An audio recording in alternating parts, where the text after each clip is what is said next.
Bharat US की लड़ाई में किसके साथ है इजराइल? टैरिफ पर भारत से पंगा लेकर बुरे फंसे ट्रंप। इजराइल पर गाजा का कब्जा, कैबिनेट ने दी मंजूरी। अमेरिकी सांसद ने ही कर दिया ट्रंप का कचरा। ईरान में तख्तापलट के लिए एक्टिव हुआ मौसाद। नमस्कार, मेरा नाम है शालिनी और आप देख रहे हैं द न्यूज़ 15। स्वागत है आपका हमारे खास प्रोग्राम दुनिया के हालचाल में। चलिए नजर डालते हैं इन बड़ी खबरों पर विस्तार से। भारत और अमेरिका के बीच टैरिफ को लेकर तनाव बढ़ रहा है। अमेरिकी राष्ट्रपति डोनाल्ड ट्रंप भारत पर भारी टैरिफ लगाकर दबाव बना रहे हैं, लेकिन भारत सरकार ने साफ कर दिया है कि वह राष्ट्रहित में फैसले लेंगे और झुकेंगे नहीं। इस विवाद में इजराइल का रुख जानना जरूरी है, क्योंकि उसके भारत और अमेरिका दोनों से अच्छे रिश्ते हैं। इजराइल के प्रधानमंत्री बेंजामिन नेतन्याहू ने भारत का समर्थन किया है। उन्होंने गुरुवार को यरूशलेम में भारतीय राजदूत जेपी सिंह से मुलाकात की और भारत के रणनीतिक रुख की तारीफ की। नेतन्याहू ने कहा कि भारत और अमेरिका गहरे दोस्त हैं और दोनों के बीच कोई भी समस्या आसानी से सुलझ सकती है। उन्होंने भारत के साथ सुरक्षा और आर्थिक सहयोग बढ़ाने की बात की और जल्द भारत दौरे की इच्छा भी जताई। नेतन्याहू ने फॉक्स न्यूज को बताया कि वह गाजा पर पूरी तरह कब्जा करना चाहते हैं ताकि उसे हमास के नियंत्रण से मुक्त किया जाए। उनका कहना है कि गाजा को ऐसा प्रशासन सौंपा जाएगा जो न हमास हो न ही इजराइल के खिलाफ हो। इस तरह इजराइल भारत के साथ मजबूत रिश्ते बनाए रखते हुए टैरिफ विवाद में उसका साथ दे रहा है। वहीं डोनाल्ड ट्रंप अपने टैरिफ को हथियार की तरह इस्तेमाल कर भारत, ब्राजील, रूस, चीन और दक्षिण अफ्रीका जैसे ब्रिक्स देशों पर दबाव बना रहा है। उसका मकसद रूस को यूक्रेन युद्ध में झुकाना, भारत में कृषि डेयरी क्षेत्र खोलना, चीन की मैन्युफैक्चरिंग कमजोर करना और ब्राजील को उसकी बेबाकी की सजा देना।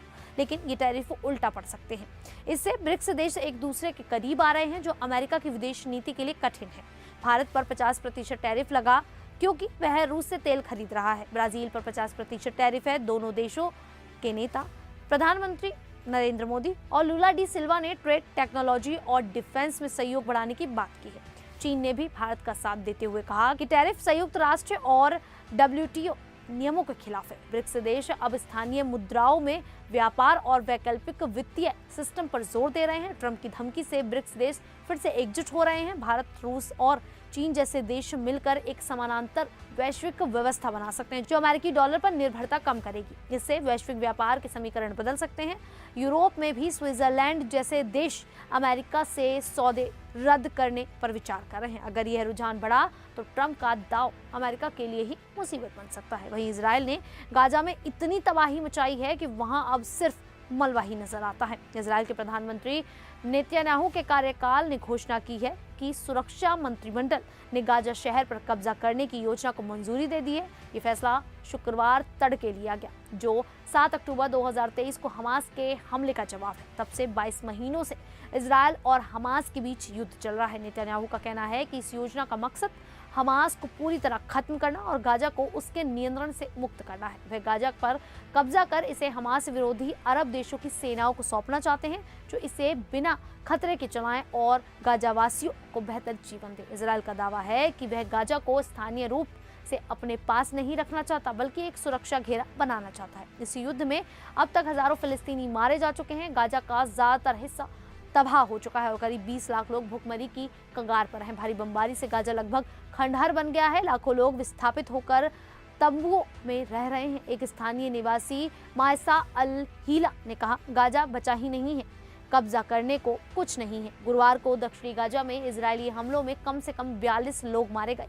यह योजना हमास पर दबाव बढ़ाने के लिए धीरे धीरे लागू की जाएगी। वहीं अमेरिकी राष्ट्रपति डोनाल्ड ट्रंप ने भारत पर 50% टैरिफ लगाकर व्यापारिक जंग शुरू की है, लेकिन अब वह अपने ही देश में इस फैसले को लेकर घिरता नजर आ रहा है। अमेरिकी सांसद ग्रेगरी मिक्स ने ट्रंप को चेतावनी दी है कि यह टैरिफ भारत अमेरिका के बीच वर्षों से बने रणनीतिक रिश्तों को नुकसान पहुंचा सकता है। मिक्स, जो हाउस फॉरेन अफेयर्स कमेटी के डेमोक्रेटिक मेंबर हैं, उन्होंने कहा कि दोनों देशों के बीच गहरे आर्थिक और सामाजिक संबंध हैं। किसी भी विवाद को सम्मान और लोकतांत्रिक तरीके से सुलझाना चाहिए। वहीं अमेरिकी विदेश विभाग के एक अधिकारी ने भारत को महत्वपूर्ण रणनीतिक साझेदार बताया और कहा कि अमेरिका भारत से पूरी ईमानदारी से बात करता है। रिपब्लिकन नेता निक्की हेली ने भी ट्रंप की आलोचना की। उन्होंने कहा, भारत एक मजबूत दोस्त है और ट्रंप को इसे नजरअंदाज कर चीन को छूट नहीं देनी चाहिए, जो रूस और ईरान से तेल खरीदता है। दूसरी तरफ चीन ने भी भारत का साथ दिया। चीनी विदेश मंत्रालय के प्रवक्ता गुओ जियाकुन ने ट्रंप के टैरिफ को गलत ठहराया और कहा कि यह व्यापार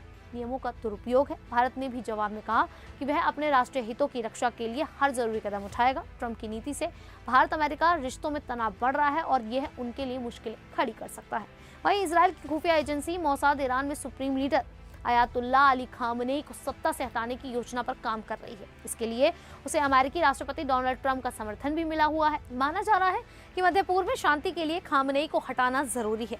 इस योजना के तहत मोसाद पाकिस्तान के रास्ते ईरान में हथियार भेज रहा है ताकि वहां की सरकार को अस्थिर किया जा सके। ईरान के सिस्तान और बलूचिस्तान प्रांत में हाल ही में बड़ी मात्रा में हथियार पकड़े गए, जिसमें ज्यादातर अमेरिकी हथियार हैं। अल मयादीन की रिपोर्ट के अनुसार ये हथियार मोसाद से जुड़े समूहों ने तस्करी कर ईरान पहुंचाए ताकि वहां आतंकी गतिविधियां शुरू की जा सके और खामनेई को हटाने में मदद मिले। ईरान की खुफिया टीम ने अगस्त में 3 बार छापेमारी कर 210 से ज्यादा हथियार जब्त किए। तस्नीम न्यूज के मुताबिक पिछले साल मार्च से अब तक 6 बार ऐसी कार्रवाइयां हुई जिसमें 1000 से ज्यादा हथियार पकड़े गए। ईरान के रिवॉल्यूशनरी गार्ड ने कहा है कि वे हर खतरे से निपटने के लिए तैयार हैं और किसी भी हमले का कड़ा जवाब देंगे। ईरान और अमेरिका का मानना है कि खामनेई को सत्ता से हटाने के लिए तख्ता पलट या उनकी हत्या की जा सकती है। इस योजना को हाल ही में इजरायली रक्षा मंत्री के अमेरिका दौरे के बाद और बल मिला है। खैर, अब इस पूरे मुद्दे को लेकर आप लोगों की क्या राय है, आप हमें कमेंट करके जरूर बताइएगा। अभी के लिए इतना ही, फिर हाजिर होंगे ऐसी ही देश और दुनिया से जुड़ी बड़ी खबरों के साथ। तब तक के लिए देखते रहिए द न्यूज़ 15।